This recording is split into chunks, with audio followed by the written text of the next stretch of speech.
Hello guys, this is Chris here today from Phone and Computer World. Hope you're all doing well today. In this video we're going to be showing you how to hard reset your Samsung A10s, also known as a factory reset. This is going to completely wipe your data on your phone if you're looking to sell it, or maybe it's got a few issues on there.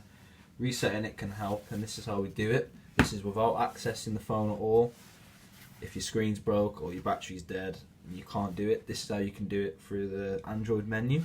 So we need to press the power button here on the side and also the top volume button on the other side at the same time. Phone needs to be turned off.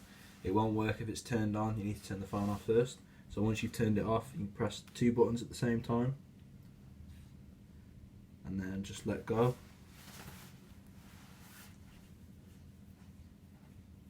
Going to give you this little screen and then this menu. This is the screen we need here.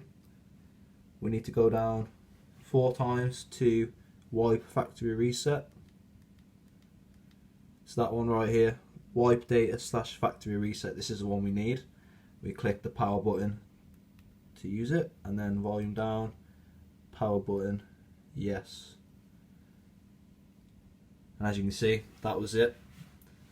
This is a fresh phone, so there's nothing on it to delete, but if your phone has stuff on there, it may take 5-10 minutes, a couple of minutes, but mine was really quick because it's a fresh phone, there's nothing to really delete.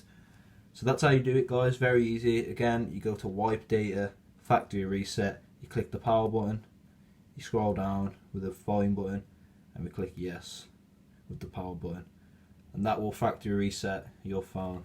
So I hope you enjoyed today guys, I hope this helped you. If you could like, comment and subscribe, I'd very much appreciate it. And we'll see you in the next video.